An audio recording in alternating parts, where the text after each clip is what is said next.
ठीक है, recording start हो चुकी है। और इस वाली क्लास में आज हम बिहारी रत्नाकर यानी कि बिहारी सत से जो है जगन्नाथ दास रत्नाकर की जो हमारे सिलेबस में लगी हुई है उसको हमको पढ़ना था, जगन्नाथ दास रत्नाकर की। और हम सिर्फ ये रिवीजन करेंगे यहाँ पे। तो जो भी दर्शक इसको देखेंगे, जो भी श्रोता सुनेंगे, वो एक्सपेक्ट मत करना कि मैं बहुत ज़्यादा डिटेल में आपको समझाऊं चीज़ें। कोशिश मैं करूंगा कि आपको डाउट नहीं रहेगा, ये 200% है। पर हमारे एग्जाम में कहाँ से प्रश्न बन सकता है, एग्जाम हमको डिमांड नहीं करता कि हम ज्ञानी बने। जो आरपीएससी का एग्जाम है और खास करके जो और भी एग्जाम है वो हमें ज्ञानी बनने की डिमांड नहीं करता है। सिर्फ हम एग्जाम पर्पज से वो चीज़ें हमें याद हो जाए तो बहुत है। ठीक है ना। अब हम पढ़ते उपन्यास पढ़ते हैं, गुनाहों का देवता वगैरह, अच्छी बात है, हमने वो पढ़ा। लेकिन एग्जाम हमसे डिमांड करता है कि आपको उसके अंदर की छोटी छोटी चीज़ें याद हो। ठीक है ना। जबकि हमने वो पूरा पढ़ा हुआ है मन में डूब के रम के। तो वो चीज़ नहीं, हमको बेसिक चीज़ें याद होनी चाहिए। जो ऊपर ऊपर की किनारे की चीज़ें हैं ना, वो तो कम से कम। तो बिहारी रत्नाकर पढ़ते हैं। पहला दोहा जो है, पूरे 25 दोहे हैं हमारे पाठ्यक्रम में। पहला तो प्रश्न ये पूछेगा कि बिहारी सतसई का पहला दोहा कौन सा है। तो मेरी बहु बाधा हरो राधा नागरी सोई, कि वही वाली राधा मेरी बाधा हरना, जा तन की झाही परत श्याम हरित दुती होई। कि जो श्याम है यानी कि जो कृष्ण भगवान है, हरित दुती होई, मंद मंद मुस्कुराने लग जाते हैं, तो इनकी छाया मात्र से ऐसा हो गया। पहला प्रश्न तो यही बनेगा कि बिहारी सतसई का कौन सा दोहा पहला है। हो गया ये अपना दोहा। अब बात करते हैं इसकी जो शब्दार्थ है। तो देखो, इसके झाई के 3 अर्थ लिए गए हैं यहाँ पे। तो पूछेगा ही सही ना, झाई मतलब होता है परछाई या आभा मात्र से। दूसरा, क्योंकि झाई में श्लेष है तो पहले तो श्लेष अलंकार की बात कर लिया अपन ने। ठीक है ना। झाई मतलब झांकी पढ़ने से, झलक पढ़ने से। और तीसरा है ध्यान पढ़ने से। झाई बोला यार हमारी तरफ भी यार, हमारी तरफ भी देख लिया करो कभी प्रभु यार। तो देख लिया करो मतलब फोन पे बोलते हैं तो फोन पे कोई देखेगा कैसे। देख लिया करो मतलब हमारी तरफ भी ध्यान कर लिया करो कभी, है ना। तो यहाँ पे क्या होता है ना, तीन तीन अर्थ पड़ गया कि ध्यान पढ़ने मात्र से। तो इसके अलग अलग अर्थ निकल रहे हैं यहाँ पे। क्या निकल रहा है, परे मतलब पढ़ने से, यानी कि एक तो तन पर पढ़ने से, एक दृष्टि में पढ़ने से, और एक हृदय में पढ़ने से। श्याम, अब श्याम के भी अलग अलग अर्थ है। श्याम हरित दूती हुई, श्याम मतलब तो कृष्ण, एक श्याम मतलब काला रंग। ठीक है ना। तो पहला अर्थ है श्याम वर्ण वाले श्री कृष्ण, दूसरा है श्री कृष्ण चंद्र, और तीसरा है काले रंग वाला पदार्थ। ठीक है ना। तो को कहते हैं कलमश पातक या दुख दरिद्र श्याम हरित दूती हुई। यानी कि जो भी एक प्रकार से जो काले कलुटे जो भी हमारे सामने छवि है ना, या एक प्रकार से जो भी हमारे रोग वगैरह हैं, जो भी हमारे मतलब किसी की नजर वजर लगी हुई है, तो बोला तेरी कृपा मात्र से वो नजर दूर हो जाएगी। श्याम हरित दूती हुई टाइप से, है ना। तो देखो यहाँ पे नीचे इसका विस्तार में क्या अर्थ दिया हुआ है। ठीक है, बाकी विस्तार में इसका अर्थ ये मोटा मोटा दिखाया हुआ, कोई डिटेल में पढ़ने की आवश्यकता नहीं है। कि संसार के विघ्न हर कर अर्थात दुख दरिद्रता अथवा अनेक प्रकार की चिंता इत्यादि जो बाधा रूप में उपस्थित है, बिहारी कह रहे हैं कि संसार के मनुष्य को किसी उत्तम अभिष्ट का एकाग्रता पूर्व साधन नहीं करने देती है ना। तो मेरी बहु बाधा हरो, यानी कि मैं चाहता हूं कि मैं जीवन में एक तरीके से काम कर पाऊं पर मैं नहीं कर पा रहा हूं का, तो इसलिए मेरी बहु बाधा हरो। ये बिहारी सतसई की पहली पंक्तियां हैं। और ये हमको पता होना चाहिए कि निम्बार्क संप्रदाय से संबंधित थे बिहारी। बिहारी जो है निबाग संप्रदाय से संबंधित थे। और राजा जयसिंह, मिर्जा राजा जयसिंह के दरबार में रहते थे, आपको पता होगा। ठीक है ना। और इसके अलावा इसमें और इम्पोर्टेंट बताऊं आपको मैं, हाँ, ये इस वाले दोहे से एक तो ये पता चल रहा है कि भक्ति ज्ञान से संबंधित दोहा हो गया पहला। तो ये भक्ति ज्ञान से संबंधित हो गया ये। उसके अलावा तो थोड़ा सा इसमें रसायन शास्त्र का और आयुर्वेद शास्त्र का भी ज्ञान मिल रहा है, पर ये हमको मौलिक पुस्तक में नहीं दे रखा, मूल पुस्तक में तो नहीं दे रखा, तो हम भी नहीं पढ़ेंगे उसको। ठीक है ना। और इसके अलावा और बताऊं मैं आपको इम्पोर्टेंट। ठीक है, बाकी याद रखना कि मिर्जा राजा जयसिंह के यहाँ पे थे, न कि राजा सवाई जयसिंह। सवाई जयसिंह अलग है, मिर्जा राजा जयसिंह पहले हुए थे। तो मिर्जा राजा जयसिंह के दरबार में लिखा गया था ये। और जब इन्होंने लिखा था ना पहली बार कि नहीं पराग नहीं मधुर मधु नहीं विकास यही काल, अली कली ही सो बिंदु आगे कौन हवाल, इस दोहे के बाद इनसे कहा गया था कि अब तुम लिखो, तुमको एक दोहे पर हम एक असरफी देंगे, अर्थात बिहारी सत्सय का काव्य प्रयोजन हो जाएगा धन की प्राप्ति। बिहारी सत्सय का काव्य प्रयोजन हो जाएगा धन की प्राप्ति, याद रखिए बिल्कुल, धन की प्राप्ति। दूसरा दोहा हम पढ़ेंगे। तो पहले दोहे का हमको सार पता चल गया, हमको याद होना चाहिए पहला दोहा जो है भक्ति भाव का है। अपने अंग को जान के जोबन नरपत परवीन, स्तन मन नैन नितंब की बड़ो इजाफा कीन। अपने अंग को जान के, ठीक है ना। तो इसका अर्थ हो जाएगा यहाँ पे कि अपने अंग को, कि यानी कि राजा के जो प्रधान है, राजा के प्रधान, अमात्य, सेनापति तथा सेना, ये राजा के क्या होते हैं, सहायक होते हैं। ठीक है ना। तो जब अतः अंग का भी अर्थ यहाँ पे हो गया, जो एक प्रकार से यहाँ सहायक अथवा पक्षी होता है, अपने अंग का अर्थ पक्षियों के दल से भी है। इजाफा मतलब होता है बढ़ोतरी या वृद्धि करना, कि इजाफा जो है उर्दू शब्द है एक प्रकार से, इसमें या फिर कह सकते हैं अरबी का शब्द है, कि जब कोई बादशाह अपने किसी सरदार या कर्मचारी को अपना शुभ चिंतक समझकर उसके किसी काम से प्रसन्न हो जाता है, तो उसकी जागीर अथवा वेतन वृद्धि आदि में वृद्धि कर देता है। तो उसी प्रकार यहाँ पर नव यौवना मुग्धा, अर्थात ये प्रश्न पिछली बार ही पूछा गया था और इस बार ही पूछा जाएगा कि कौन सी नायिका का वर्णन किया गया है। यहाँ पे नव यौवना मुग्धा नायिका का वर्णन किया गया है। यहाँ पे नव यौवना, ठीक है ना, या फिर यौवोन्मिष नायिका का वर्णन किया गया है, यहाँ पे याद रखिएगा। तो इसमें पहली बात तो राजनीतिक ज्ञान झलक रहा है, दूसरा श्रृंगारिकता तो है ही सही, और अंकुरित यौवन मुग्धा नायिका, ये आपको हर दोहे के सामने लिखना है, क्योंकि ये प्रश्न जब पिछली बार पूछा गया था असिस्टेंट प्रोफेसर में, इस बार ही पूछा जाएगा। तो उसी प्रकार से जब वो नायिका है, जो अपने नई नई नायिका है, तभी तो वो इतने नखरे करती है ना, एक प्रकार से देखा जाए तो पति के लिए, प्रेमी के लिए, ऐसा है बिल्कुल। तो उसने भी क्या किया, शरीर तथा उत्साह में वृद्धि देखकर उसकी प्रशंसा करते हुए अपने मन में कहता है कि नायक जो है, ठीक है ना, जो नायक है वो नवयोग उसकी पत्नी को या उसकी प्रेमिका को देखकर कहता है कि यौवन रूपी प्रवीण नृपति ने अपने अंग का समझकर दल पक्ष का और स्तनों मन नयनों, ठीक है ना, का बड़ा इजाफा कर लिया, एक प्रकार से मतलब ये कहते हैं कि उस नायिका के संदर्भ में नायक कह रहा है यहाँ पे, ऐसा है बिल्कुल, कि यौवन रूपी प्रवीण यानी कि दान दंड इत्यादि उपायों में निपुण नृपति राजा ने उनको अपने अंग का दल का पक्ष का समझकर स्तनों मन नयनों और नितंबों में बड़ा इजाफा कर दिया है। टीकाकारों ने प्राय ऐसे दोहों को सखी का वचन सखी से या नायक से अथवा नायिका से माना है, पर हमारी समझ में ऐसे दोहों को सखी का वचन मानने की अपेक्षा नायक का वचन मानने में विशेष रस है, क्योंकि किसी गुण ग्राहक की प्रशंसा से किसी वस्तु के गुण की जैसी वास्तविकता प्रकट होती है, वैसी किसी अभिप्राय से प्रशंसा करने वाले की प्रशंसा से नहीं हो सकती है। इसलिए ऐसे दोहों में हम प्राय नायक का स्वगत वचन माना है यहाँ पे, ठीक है ना। तो यहाँ पे लिखा हुआ है कि नायक नव यौवना मुग्धा के शरीर तथा उत्साह में वृद्धि देखकर अपने मन में ही कहता है हुआ कि बोला इसने मेरे लिए जो एक प्रकार से इतना इजाफा कर लिया, एक प्रकार से, क्योंकि जिस प्रकार से राजा जब अपने किसी प्रिय सैनिक से प्रेम करता है तो उसकी बहुत सारी चीजों में वो वृद्धि कर देता है, उसी प्रकार नायक से जब नायिका प्रेम करती है तो वो नायिका जो भी सजावट है वो नायक के लिए होती है, ऐसा नायक अपने मन में सोच रहा है, ठीक है ना। ये हो गया अपने दूसरे दोहा। तो पहला तो ये याद रखना अपन को कि ये दोनों दोहे बिहारी सतसई के हैं, पहला तो ये प्रश्न बनेगा। दूसरा बनेगा अपने, इसमें राजनीतिक ज्ञान भी दिखाई दे रहा है और नव यौवन मुग्धा नायिका का चित्रण है इस दोहे में, हो गया।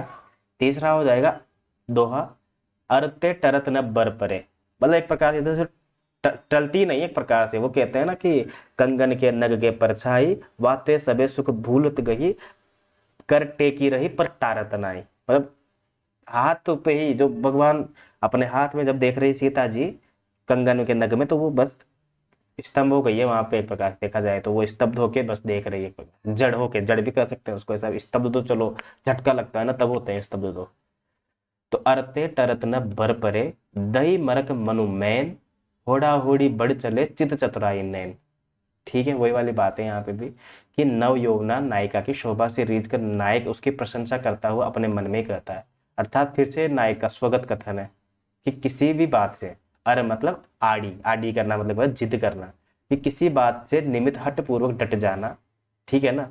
बर परे मतलब होता है बल, यहाँ इसका अर्थ है उत्साह उमंग से, उमंग से भरे हुए, मरक मतलब बढ़ावा, होड़ा होड़ी मतलब वही एक प्रकार से स्पर्धा वगैरह, ठीक है। क्या है कि इस स्त्री ने के शरीर में यौवन का आगमन हो गया है का, और उमंग से भरे हुए चित्त चतुराई और नयन, ये क्या करते हैं, चित्त मतलब मन, चतुराई और नयन, ये तीनों क्या कर रहे हैं, एक प्रकार से तीनों में शर्त लगी हुई है कि भाई इस नायक को रिझाने के लिए मैं एक्स्ट्रा करिकुलम एक्टिविटी करूंगी, मैं एक्स्ट्रा करिकुलम एक्टिविटी करूंगा, या मैं एक्स्ट्रा एक्टिविटी करूंगी, मतलब कुछ ऐसा मैं करूंगी का जिसकी वजह से सामने वाले को खुशी हो।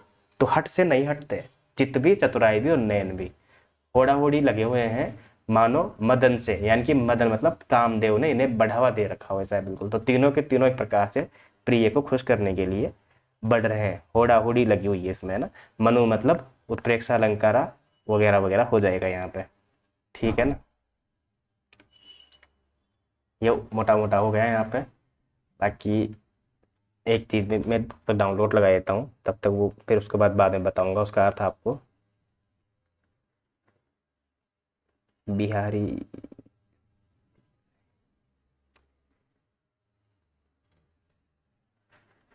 तो तीसरा भी जो है श्रृंगारी दोहा है। सबसे पहला प्रश्न तो यही बनेगा कि ये जो दोहा दिया हुआ है बिहारी सत्सई का, इस दोहे में कौन सी बात सामने आ रही है। तो ऐसे दोहे तो आप यूं ही उठा उठा के पटक सकते हो आराम से, है ना, कि भाई इसमें तो देखो श्रृंगार का वर्णन है, नायिका का वर्णन है, ये सब बातें हो जाएंगी।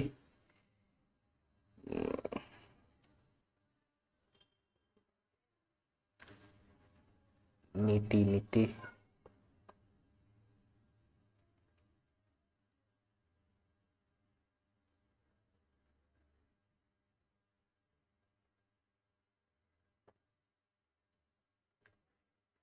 एक सेकंड रुको यार, मैं एक पीडीएफ डाउनलोड लगाता हूँ, तब तक होती रहेगी डाउनलोड। उसके बाद उसमें से भी मैं कुछ अर्थ आपको बताऊंगा। ये रही, ठीक है, ठीक है। अब है अपना, ये हो गया। इसके अलावा तीसरे में है अरते टरत न बर परे दई मरक मनुमैन, अरते टरत न बर परे दई मरक मनुमैन, होड़ा होड़ी बढ़ चले चित चतराई नैन। ठीक है। अब यहाँ पे कौन सी नायिका का वर्णन किया गया है, यहाँ पे किया गया है, ये कोई नई नायिका नहीं है, ये एक्सपीरियंस होल्डर है, मतलब एक प्रकार से। अभी ना इसको एक्सपीरियंस हो गया है, तो कवि प्रोडाक्टी सिक्त ध्वनि अलग से हो जाएगा, ये तो ध्वनि है। ये नायिका हो जाएगी दूती, चित्त की दूती नायिका, और नेत्र में विस्तार वगैरह। चलो नायिका इसमें नहीं दे रखा है, ऐसा है बिल्कुल। जब नायिका नहीं दे रखा है, जो नहीं दे रखी है उसको अपन को नहीं पढ़ना, ऐसा है, ठीक है ना। जब ऑफिशियल बुक में से जब प्रश्न आएगा, ऐसा है। बस ये इतना सा दे रखा है, नव यौवना है यहाँ पे, नव यौवना नायिका, ठीक है।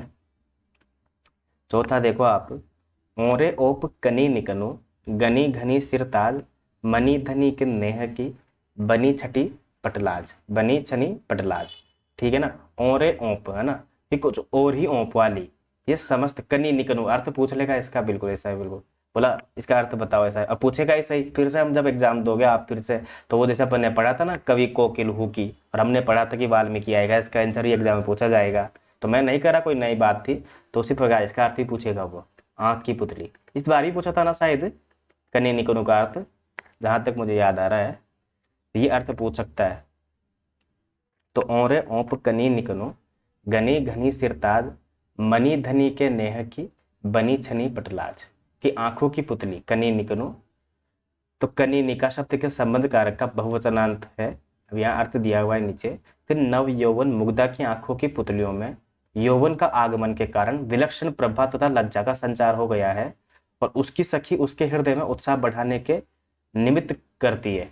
क्या करती है वो, उसका उसका जो है वो, ओरे ओप कनी निकनो गनी घनी सिरताज, मनी धनी के नेह की बनी छनी पटलाज, ठीक है। नीचे देखते हैं कि अब तू अपनी और अपने ही प्रभाव वाली कनिका के कारण अपने सपत्नियों में शिरोमणि गिनी जाएगी, और ओप गनी निकनू, ठीक है ना। क्योंकि अब एक प्रकार से तू है ना अपने आप को बहुत खुश मिजाज समझ, क्योंकि अब तूने है ना एक प्रकार से, जो तेरी आंखें वगैरह है बहुत सुंदर हो चुकी है, तेरा जो शरीर वगैरह है वो, तो अब तू जितने भी रानियां है ना, तो गनी घनी सिरताज, अब तू सिरताज यानी कि सबसे ऊपर गिनी जाएगी तेरी पति में। तेरे पति जब आएंगे तो वो तुझे सबसे ऊपर ही पूजेंगे, सबसे ऊपर मानेंगे, ठीक है ना। ये पीडीएफ डाउनलोड होगा, इसमें से एक चीज बता देता हूँ मैं आपको।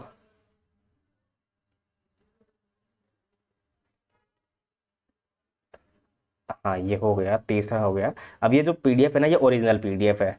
अब अगर इस पीडीएफ में कोई शब्द अगर नहीं लिखा है ना, तो एग्जामिनर की इतनी हिम्मत नहीं है कि वो शब्द दे दे वो, अगर वो चाहे भले उसका शब्दार्थ ही क्यों ना हो, चाहे वो समास ही क्यों ना हो, चाहे वो व्याख्या ही क्यों ना हो, अगर ओरिजिनल पीडीएफ में नहीं है ना तो वो नहीं दे सकता।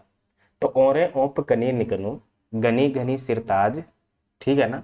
तो क्या है इसका, कि तू अब अपनी और ही ओप यानी कि प्रभा वाली कन्यनिकाओं के कारण अनेक सपत्नियों में शिरोमणि गिनी जाएगी, क्योंकि तेरी नशीली आंखें हो गई अब।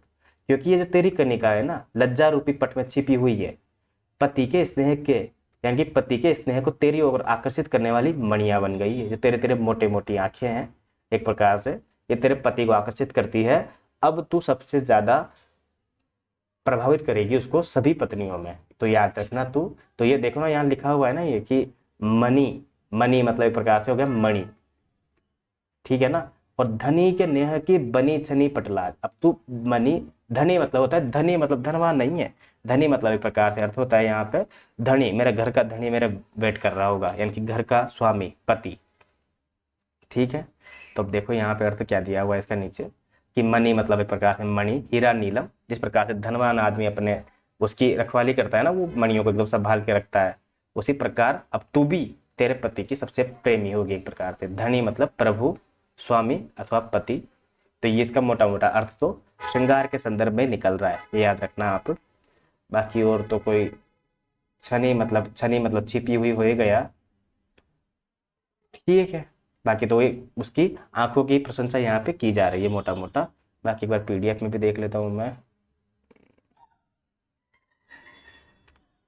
तब तक 5वां देखो आप, वो तो मैं देख लूंगा,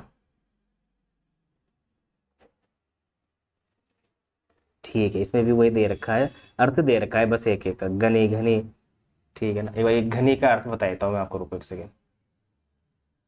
घनी सिरताज का अर्थ है अर्थात अपनी पत्नियों में शिरोमणि अर्थात श्रेष्ठतम पत्नी होना, ठीक है। सिरताज मतलब सबसे ऊपर होना, है ना, फारसी का शब्द है ये।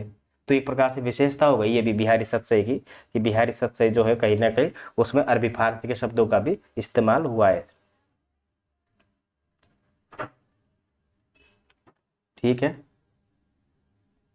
अगला देखो अब 5वां, सनी कज्जल चख झक लगन उपजो सुदिन स्नेह क्यों न नृपति हवे भोग वे लही सुदेशु सब देह।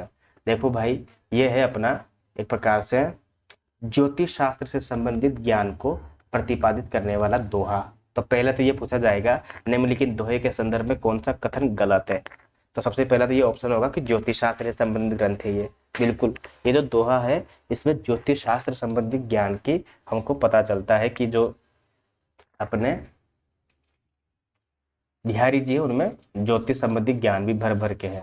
तो सने कज्जल चकझक लगन उपजो सुदिन स्नेह क्यों न नरपति हवे भोग वे लही सुदेशु सब देह। बोला यार एक प्रॉपर टाइम पीरियड में जब इतना इतना बढ़िया बढ़िया काम हुआ है, तो क्यों ना उस टाइम पीरियड में के बाद तुमको फल मिलेगा कि यार तुम्हारा पेपर भी मंगलवार को था, तुम तो मंगलवार का व्रत रहते हो, इंटरव्यू भी मंगलवार के दिन हुआ है, तुम तो मंगलवार का व्रत रहते हो, तुम्हारा सिलेक्शन होना ही था। अर्थात एक पर्टिकुलर टाइम पीरियड घर में ये काम हुआ है, तो क्यों ना उसका तुमको फल मिलेगा। अर्थात मोटा मोटा क्या अर्थ निकलता है यहाँ पे मैं बताता हूँ आपको। शनि का अर्थ यहाँ पे दो है। शनि का अर्थ होता है तो शनि, शनि नक्षत्र जो है ना, है ना। और एक होता है कि काजल, जो आंखों में काजल लगा हुआ था ना हमने, शनि काजल मतलब एक प्रकार से गजल से मतलब उसको भी एक प्रकार से काजल की भी संख्या दी गई है, और शनि नक्षत्र भी है, आंखों को काजल की और शनि नक्षत्र दोनों का वर्णन है यहाँ पे। चक झक लगन, अब देखो इसका पहले का इसका जो अर्थ है ना नीचे दिया हुआ है दो का, कहाँ पे है इसका अर्थ, अभी बताते हैं, रुको। कि शनैचर नामक ग्रह, इस ग्रह का रंग काला माना जाता है। वस्तुतः इस तारे का रंग देखने में भी श्याम प्रतीत होता है, जिसमें कज्जल शनि है ऐसी। ये समस्त पद चकझक लगन का विशेषण है, जिसमें बहुव्रीहि समास है। ये लो, अब जब इसने खुद अंदर दे रखा है कि आप बहुव्रीहि समास है, तो प्रश्न इसके सामने खुद अब हमने रख दिया, भाई तू यहाँ से प्रश्न पूछ लेना, और समास हमारे सिलेबस में भी है, ठीक है ना। मतलब वो पहला चैप्टर है ना व्याकरण का, वहां से पूछ सकता है वो। तो बहुव्रीहि समास चकझक लगन का विशेषण है, इसमें बहुव्रीहि समास है। अब इसका अर्थ मैं बताऊंगा आपको। चख मतलब चक्षु आंखें, झक मतलब मछली, ठीक है ना। लगन मतलब लग्न, वही तो लग्न जो हम पढ़ते हैं ना, वो जो शादी वाला लग्न होता है वो वाला। तो ज्योतिष की परिभाषा में क्रांति व्रत के क्षितिज में लगे रहने को लग्न कहते हैं।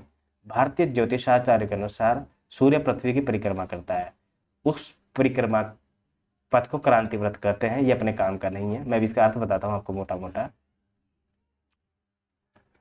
हाँ, कि लगन शब्द इस दोहे में श्रेष्ठ है। इसका एक अर्थ तो वही है जो ऊपर लिखा गया है, दूसरा लगन अथवा मिलना है। सुदिन मतलब अच्छा दिन, ऐसा समय जो ग्रहों की उपस्थिति के कारण राजयोग के अनुकूल हो। यद्यपि शनि का मीन लग्न में। हाँ, अब देखो क्या होता है कि यद्यपि शनि का जब मीन लग्न में होता है यानी कि मीन राशि में होता है, तो जो भी मनुष्य जब उस समय पैदा होता है ना तो राजा बनता है। तथापि केवल यही योग है इस कार्य के लिए पर्याप्त नहीं है, और भी ग्रहों का यथेष्ट स्थानों पर होना आवश्यक है, और प्रकार से वो भी सानुकूल, वो भी अनुकूल होना चाहिए। यही सानुकूलता बिहारी ने सुदिन अर्थात उस दिन कहकर व्यंजित की है, और नेत्रों के विषय में सुदिनता का ये भाव है कि नायिका के नायक को कज्जल कलित नेत्रों से देखने का ऐसा समय आया था कि वो आंखें भरकर उसकी ओर देख सकी। और जब आंखें भरकर उसने ऊपर उसकी ओर देखा नायक की तरफ, तो उसकी आंखों में क्या हुआ, स्नेह पैदा हुआ, स्नेह यानी कि स्नेह रूपी बालक हुआ। अब वो स्नेह पैदा हुआ तो स्नेह पर हक किसका होगा, उस पति का यानी कि नायक का। इस दोहे में उपजो, लगन इत्यादि शब्दों के पढ़ने से बल से बालक शब्द का ग्रहण हो जाता है। उपजो मतलब बालक हुआ, यानी कि स्नेह रूपी बालक हुआ।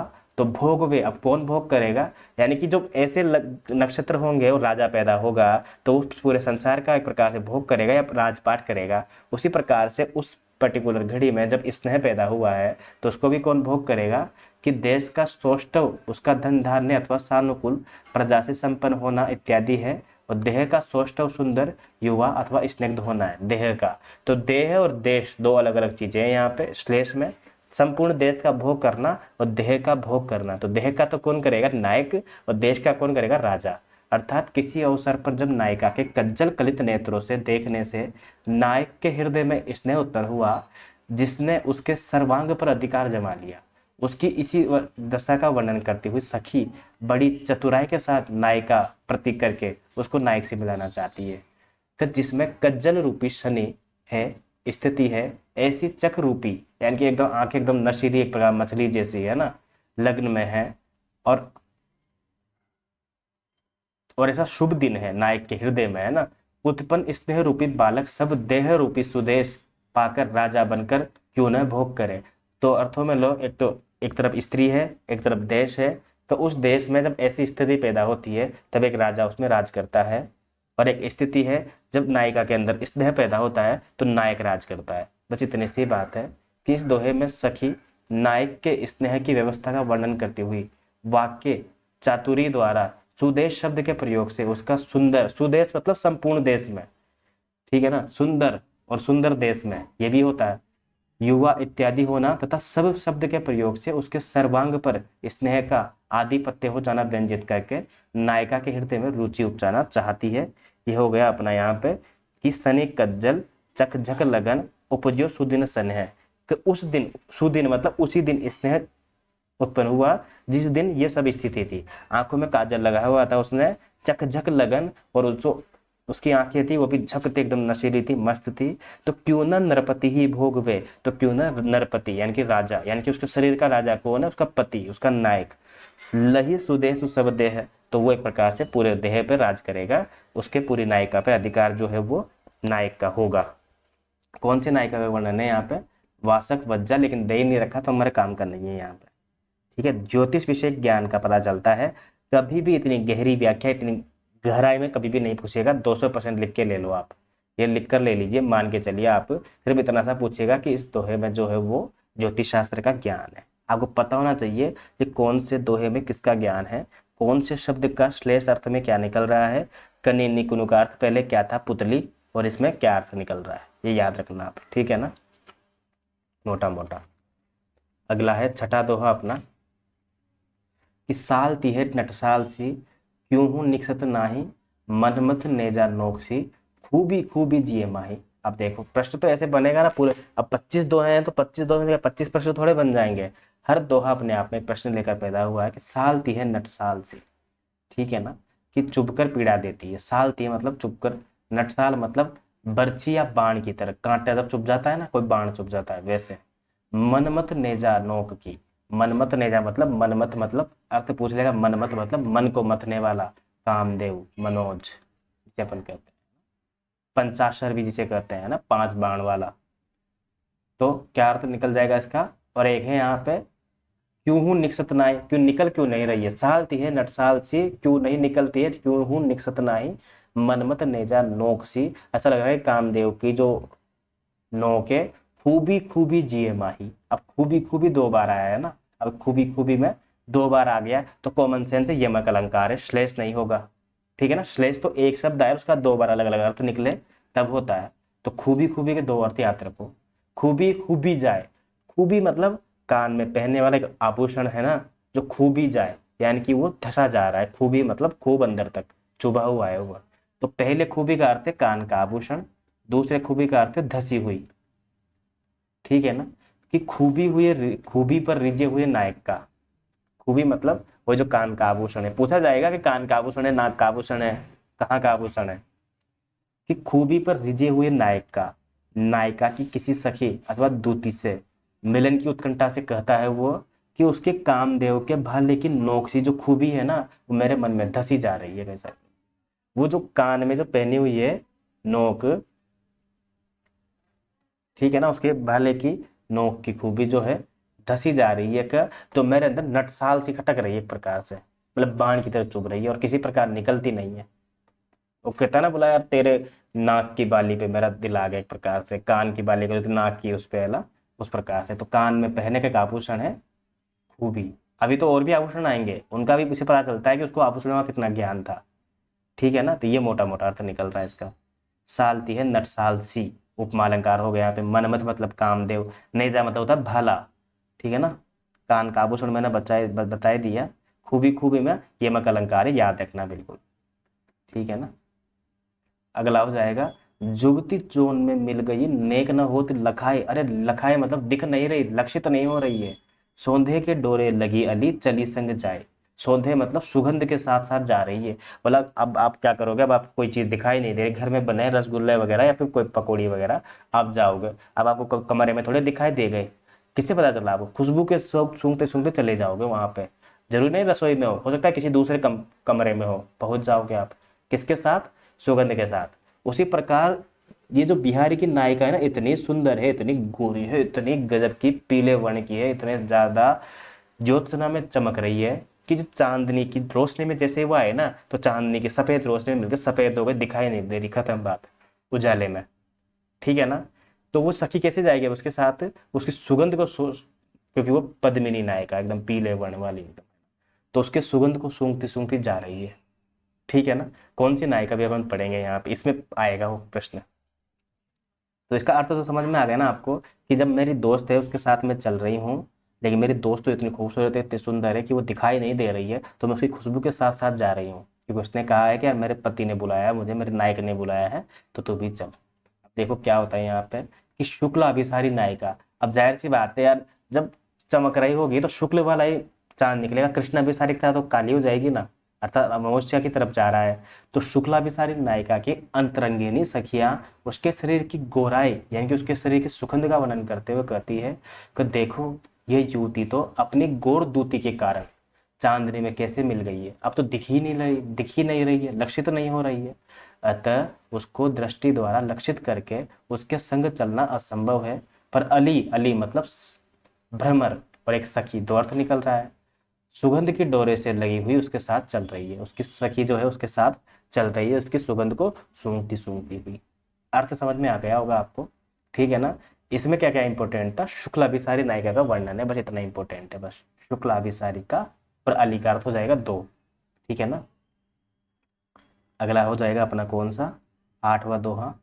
हो रीझी लखी रीझियों, छबिए छबीले लाल, सोन जोईसी होत दुती मिलत मालती माल। बहुत बढ़िया, बहुत बढ़िया, इसके भी दो अलग अलग अर्थ निकलेंगे, इसके भी कैसे निकलेंगे, द्युति मिलत, द्युति मतलब आभा से मिलते। ठीक है ना, कि नायिका की सखी अथवा द्युति, सखी जो है नायिका के शरीर की सुनहरी आभा की प्रशंसा नायक के हृदय में उसके देखने की उत्कंठा उत्पन्न किया चाहती है, मतलब उससे कहती है, बोला यार हूँ रीझी लखी रीझियो छबी छबीले लाल, बोला तो उसको देखते हैं ना फिदा हो जाएगा क्या। सोन जुई सी हो तो दूती, आजकल तो वैसे हो गई है जैसे सोन जुई मतलब सोन जुई का फूल आता है ना, वैसे सुनहरी, मिलत मालती माल, है ना बिल्कुल। तो ऐसा लग रहा है कि वो सोन जुई से हो गई है मिलत मालती माल, मतलब एक प्रकार से माला जब वो पहनती है ना तो पता ही नहीं चलता है, माला भी अदृश्य हो जाती है, क्योंकि उसी वर्ण की माला और उसी वर्ण की वो खूबसूरत। तो वो उसके पति को या उसके प्रेमी को बताना चाहती है ताकि उसके मन में मिलने की उत्कंठा पैदा हो, कि मैं तो तेरी जो गर्लफ्रेंड है ना भाई, उस पर रीझ गई हूँ कर, और तुम भी रीझ जाओगे का। अपने को छबीले समझने वाले लाल, उसकी छवि देखकर तुम भी रह नहीं पाओगे। उसकी गोराई यानी कि उसके गोरे रंग पर, यानी कि पीले वर्ण को पीत वर्ण, सुनहरी मतलब क्या होता है, सोने वाला पीला वर्ण, पीत वर्ण की आभा उसकी ऐसी है कि उसकी आभा से मिलते जो उसकी माला भी है ना, वो भी उसी प्रकार से पीली हो गई है, इतना गजब का पीला वर्ण है उसका। ठीक है ना। तो ये इसका मोटा मोटा अर्थ ये निकलेगा कि हो रीझी लखी रीझियो, छवि छबीले लाल, सोन जुई सी होती दुती, मिलत मालती माल। ठीक है ना। तो यहाँ पे जाहिर सी बात है, उसकी सखी जब कह रही है उससे, तो अर्थात उनका पहले से प्रेम प्रसंग होगा, तभी तो उसके बॉयफ्रेंड से कह रही है वो। अर्थात पूर्व अनुरागिनी नायिका का वर्णन है, और पीले वर्ण को नायिका को बोलते हैं, जो पीले वर्ण की होती है, गोरी पद्मिनी नायिका, पद्मिनी नायिका का वर्णन है यहाँ पे। ठीक है। इसके अलावा तो सोन जूही आपको पता है ही सही, सुनहरी यानी कि स्वर्णिम। ठीक है। 8 दोहे हो गए अपने। ठीक है। 9वां दोहा कर लेते हैं, फिर 10वां कर लेते हैं, बस 10 ही करते हैं, फिर अगली क्लास में करेंगे अपन। हम्म, बह के सब जिए की कहत, थोर कुठोर लखेन। वाह, बहुत बढ़िया, बहुत अद्भुत। छिन ओर से ए छवि छाके नैन। क्या बात है, बहुत अद्भुत। मतलब एक प्रकार से क्या हुआ कि जो एक सभा चल रही है मान लो, ठीक है ना, नीचे, और बहुत सारे लड़के खड़े हैं नीचे सभा में, ठीक है ना, और ऊपर टेरिस से लड़कियां देख रही है। उसमें से एक गर्लफ्रेंड है, उसने अपने पति को देखा, और वो बस एकदम मतलब एक प्रकार से है, उसको देखते ही पागल हो गए कि यार तू इतने दिन बाद मिला है मुझसे, और वो अपना स्नेह सबके सामने जो है ना, वो व्यक्त करने से रोक नहीं पा रही है प्रकार से। उसकी आंखों से पता चल रहा है कि भाई ये तो एक प्रकार से पति को देखते ही खुश हो गई एक प्रकार से, या फिर उसको मतलब मन में खुशी हुई है। ठीक है ना। वो तो क्या जगह है क्या नहीं जगह, वो तो बिहारी जाने, और आप पढ़ना डिटेल में। पर यहाँ पे पहले से जब पता चल गया, अर्थात पूर्व अनुरागिनी नायिका का वर्णन किया जा रहा है, अर्थात सबको पता चल गया, क्योंकि जैसे उसने देखा, बहके सब जिए की कहत, ठोर कुठोर लखेन, कि भाई सब जिए की कह दी, किसने, बहके, इन बहके हुए नैनों ने, है ना, मैंने नहीं कहा, उन नैनों ने कहा है, अर्थात वो नायिका कह रही, बोला मैंने नहीं, मेरे नैनों ने सब कह दिया। छिन और से ये छवि छाके नैन, अर्थात बहके मतलब अपनी ओर से बाहर हुए, छवि छाके मतलब छवि रूपी मदिरा से छके हुए। छवि किसकी है, अपने प्रिय की। पंजाब में अभी तक लोग जगह छकलो वगैरह छोड़ो, ये अपने काम का नहीं है। कि सखी उसकी नायिका से कहती है अपने मित्र से कि तुझे अपने अनुराग को छिपा लेना चाहिए, कि तू प्रेम उन्मत्त देखकर लोग तुझे क्या कहेंगे। उसकी ये शिक्षा सुनकर पूर्व अनुरागिनी नायिका उससे कहती है कि भाई मैं क्या करूं, ये छवि रूपी मदिरा पीकर, यानी कि मैंने अपने प्रेमी की छवि देख ली है, आपका मदिरा पी लिए, तो मेरे नैन जो है वो एक प्रकार से विहार गए, एक प्रकार कहता है नैना गए बहाल, है ना। तो क्षण क्षण पर ही उसकी ओर ही प्रकार से आने वाले नयन की ओर कह देते हैं और प्रकाशित कर देते हैं। और ठोर कुठोर यानी कि जगह भी नहीं देखते, अवसर अनवसर, प्रश्न पूछा जाएगा ये। ठोर कुठोर का अर्थ क्या है, एक प्रकार से अवसर अनवसर, यानी कि बिना अवसर ही, अवसर देखे ही वो तो वहां पर मेरी बात कह देते हैं कि ये बात प्रसिद्ध है कि मदिरा पान करने पर मनुष्य अपने जी को सब बातें कह देता है, इसलिए चोरी से उसकी चोरी कहलाने के लिए उसको मदिरा पिलाई जाती है। अर्थात मैंने अब क्या किया, अपने प्रेमी की या नायक नायक की छवि देख ली है, जो कि बहुत ही मत वाली या मदिरा वाली छवि है उसकी, जिसकी वजह से मेरे नेत्रों में एक प्रकार से नशा हो गया है। तो मैं कुछ नहीं कर रही हूँ, मेरे नेत्री सब कुछ कर रहे हैं। ठीक है ना। तो विवशता का भाव है यहाँ पे, वशीभूत होकर। ठीक है ना। सौंदर्य के नशे से छके हुए नयनों की बात की जा रही है यहाँ पे। जब कोई मूल पुस्तक में नहीं दे रखा है, बिहारी रत्नाकर में कोई अलग बात या कोई नई अर्थ, तो हम क्यों उसको पढ़े, नहीं पढ़ेंगे, क्योंकि एग्जामिनर नहीं दे सकता है, 200% है ये। 10वें दोहे का रिवीजन देखते हैं हम। तो फिर चित उत ही रहत, बोला यार पहले, फिर थोड़ी देर पहले उधर था, फिर वापस वहीं आ गया। टूटी लाज की नाव, टूटी लाज की लाव, लाव मतलब होता है रस्सी, बोला ये लाज रूपी जो रस्सी थी ना, कहीं रस्सी टूट गई है। फिर मेरा दिमाग वहीं जाता है, पढ़ने बैठता हूँ फिर इंस्टाग्राम खुल जाता है, फिर पढ़ने बैठता हूँ फिर यूट्यूब रील देखने लग जाता हूँ। मैं क्या करूँ, मुझे तो बस मेरा मन जो है रील पर रम गया है। अंग अंग छवि झोर में भयो भोर की नाव, अर्थात लाव मतलब होता है रस्सी, नाव बांधने की रस्सी बोलते हैं। लाज की लाव मतलब लज्जा रूपी रस्सी जो है टूट गई है। क्या होता है बार बार ही, अब वो कहती है अपनी नायिका, कि पूर्व अनुरागिनी नायिका अपनी सखी से कहती है। तो ये याद रखना किसने किससे कहा, पूर्व अनुरागिनी नायिका उसे कहते हैं जो पहले से प्रेम में पड़ी हुई हो। कि नायक के अंग अंग की छवि के झूमर में फंसकर मेरा मन क्या हो गया, नाव बन गया है। भंवर में पड़ी हुई नाव बन गया है क्या। फिर घूम कर वो नायक की ओर ही जाती है। वही वापस वही, एक भवन में नायक खड़ा हुआ है, नायिका ऊपर से देख रही है। तो वो जो बात तो कही दी उसने कि तो अपनी आंखों को थोड़ा कंट्रोल कर, तेरी आंखों से सब कुछ कह दी, तेरी आंखें सब कुछ कह रही है ना। तो बोला कि वो फिर घूम कर उधर ही जा रही है क्या, और किसी और को नहीं जाता, क्योंकि उसको नायक की ओर खींचने वाली लज्जा रूपी रस्सी टूट चुकी है वैसा, है ना। तो उसको नायक की ओर खींचने वाली लज्जा रूपी रस्सी टूट चुकी है, तो मेरे नेत्र जो है बार बार ही उधर ही जाती है, टूटी लाज की नाव लाऊ, ठीक है ना। तो एक प्रकार से वही कर्मानुक्रम वगैरह, पूर्व अनुरागनी प्रौढ़ा अधीरा नायिका भंवर में फंसी हुई नाव, ठीक है। बाकी इंपॉर्टेंट नहीं है इसमें, है ना। बाकी जब इसमें नहीं दिया हुआ, बस इतना दे रखा कि पूर्व अनुरागिनी नायिका का वर्णन है बस, जो कि अपने अंतरंगिनी सखी से कहती है, सखी से। तो किसने किसने क्या कहा ये याद रखना आप, ठीक है ना। झोर मतलब होता है झूमर का रूपांतर है, किसी वस्तु के झूमते हुए गोलाकृति समूह को झूमर कहते हैं। अर्थात एक प्रकार से वृत्त्यानुवृत्ति, यानी कि एक क्रम में फंस गई है, भंवर में फंस गई है, बार बार नजर उधर जाएगी, से कुछ भी हो जाए, ठीक है ना। और हेमचंद्र की देशी नाममाला में भी, अर्थात हेमचंद्र की रचना है देशी नाममाला, ये लो उसको प्रश्न मिल गया। अब आदिकाल से उसको प्रश्न बनाने में मेहनत नहीं करनी पड़ेगी कि देशी नाममाला किसकी पुस्तक है, हेमचंद्र की। में झो डालिया के रूप में मिलता है, उसका अर्थ है रास के सदृश एक नाच है जिसमें अनेक व्यक्ति मंडल बांध कर नाचते हैं। खैर ये अपने काम का नहीं है, बस एक रचना मिल गई हमको, और इनका अर्थ याद रखना। लाव मतलब होती है रस्सी, झोर मतलब झूमर। तो बोला मैं तो बार बार ही वहीं फंस गई हूँ, ठीक है ना। तो ये अपने 10 दोहे का रिवीजन किया है। कोई भी डाउट हो, किसी भी अर्थ में कोई भी समस्या हो, तो मुझे एक बार कमेंट कर देना। हमारा टेलीग्राम चैनल है KEH हिंदी के नाम से, कोटा एजुकेशन हब हिंदी के नाम से, डिस्क्रिप्शन में लिंक मिल जाएगा, वहाँ जाकर आप लाइव भी सुन सकते हैं, क्योंकि हम लाइव करवाते हैं ना इस क्लास को, टेलीग्राम पे लाइव चलती है वो, और यूट्यूब पे फिर उसकी वीडियो डालते हैं। तो अगली पार्ट फिर अपन बाद में डालेंगे, ठीक है ना, इसके बाद। Thank you.